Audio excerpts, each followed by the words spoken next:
in what ways would Nigerian lives have been impacted upon by an Abiola presidency? And there are other questions. How well has Nigeria fared in the democratic dispensation in the past 27 years, or 21 years, as it were? For an answer to this and a lot more, we're now being joined by Yinka Odumakin, Publicity Secretary of Afenifere, the Pan-Yoruba Socio-Political Organization, as well as co-convener of the Southern and Middle Belt Elders Forum. Good morning, Yinka Odumakin, and thank you for joining us on The Morning Show. Well, good morning. Good morning. Well, as we've been saying on this side of the equation, we've been saying today is indeed a day of reflection. 27 years after the historic June 12, 1993 election. When you look back and you look to the future, how do you feel? Do you think we have fared well? Do you think that, as Rufai pointed out earlier, this is a democracy that MK Abiola died for? Well, I was listening to your guest in the studio now talking about the promise of June 12th. When it was farewell to poverty, today we are the global secretariat to poverty. In 1993, it was Hope 93. Today, the land is filled with hopelessness. In 1993, what Abiola was telling us was the rejuvenation of the land.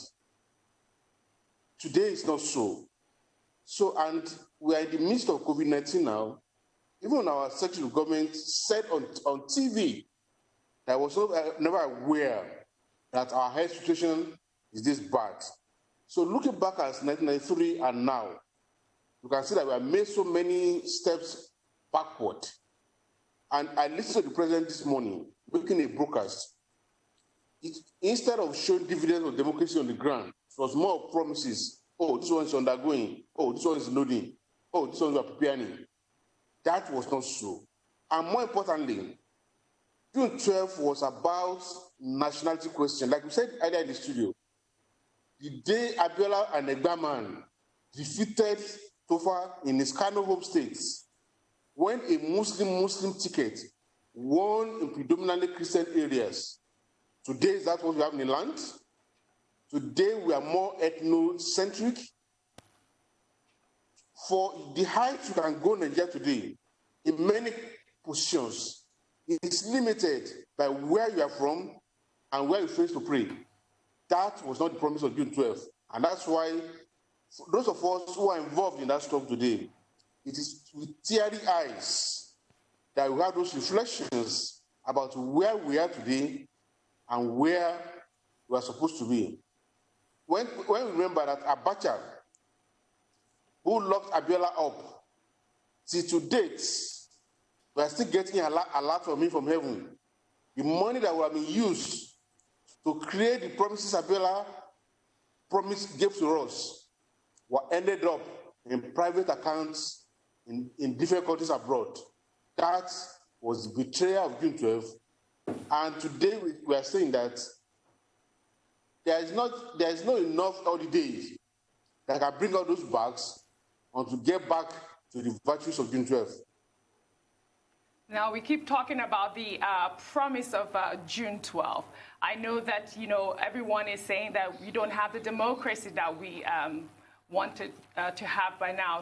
But I don't think we have much time to talk about this right now. We'll take a short break now. When we do come back, we'll continue with Yinka Odumakin.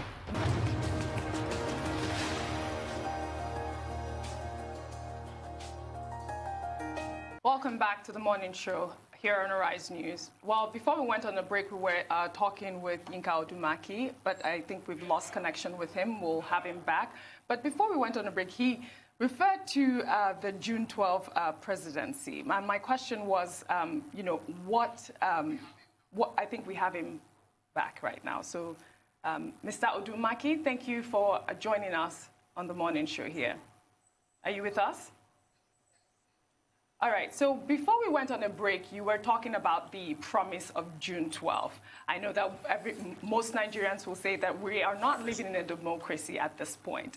So my question to you, in what ways do you believe that Abiola's presidency could have impacted Nigerians' lives at this point? The first promise of June 12th was for us becoming a nation, resolving the nationhood question, and seeing ourselves as one. That it does not matter where you are from, it does not matter where you face to pray. If you are resolved that, all other things would have followed. But you can see that to date,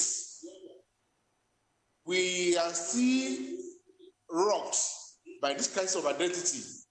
Oh, Yoruba man, oh, Igbo man, Hausa Fulani.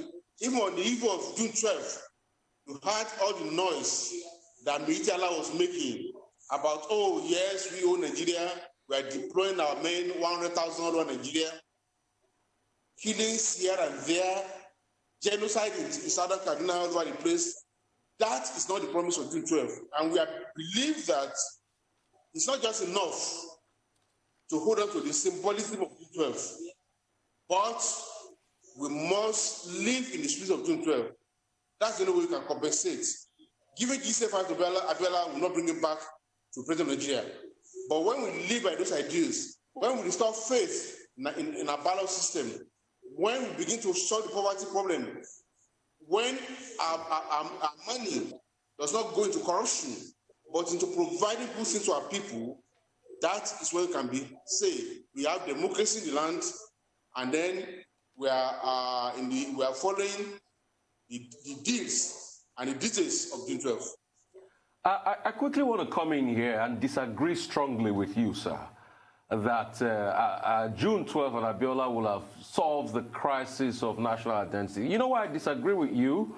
I think it was the first meeting between Tafawa Balewa and Nnamdi Azikiwe that said, let us forget our differences. And I think it was Tafawa Balewa that says, let us understand our differences. That you are a Southerner and a Christian, I am a Northerner, and I'm a Muslim. So that issue of national identity has been raging since the time of the British.